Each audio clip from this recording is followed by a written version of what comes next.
የመንጋጋ አጥንት በአንድ ቡጢ ይሰበራል። ቦክሰኛው ጄክ ፖል ጆ ፍራክቸር አጋጥሞታል። እንደዚህ አይነት ስብራቶች ምን አይነት ችግር ሊያስከትሉ እንደሚችሉ እንዴት እንደምናክማቸው ነግራቸዋለሁ። ዶክተር ሳሙኤል ነኝ፣ ማክሲሎፌሻል ሰርጀን። የታችኛው የመንጋጋ አጥንታችን ከሌሎቹ አጥንቶቻችን በተለየ ሁኔታ የሚንቀሳቀስ በመሆኑ ስብራት ወይም ጉዳት ሲያጋጥመው ተያያዥ የሆኑ ጉዳቶች ይከሰታሉ። የመጀመሪያው አነካከሳችን ይዛባል።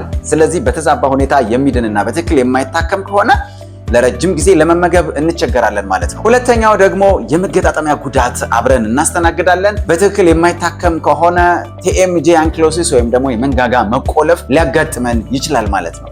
ሶስተኛውና በጣም አደገኛው ደግሞ መታፈን ሊደርስብን ይችላል። ከፍተኛ የሆነ እብጠት የሚከሰት ከሆነ ወይም ደግሞ ስብራቱ በከፍተኛ ሁኔታ ወደ ውስጥ የሚዛባ ከሆነ መተንፈስ ልንቸገር እንችላለን። ስለዚህ ድንገተኛ እርዳታ ያስፈልገናል ማለት ነው። እንደነዚህ አይነት ስብራቶች እንግዲህ በሁለት መንገድ ነው የምናክማቸው። የመጀመሪያው ታይታኒየም ስክሩና ፕሌቶችን በመጠቀም የተሰበሩትን አጥንቶች ማያያዝ ነው።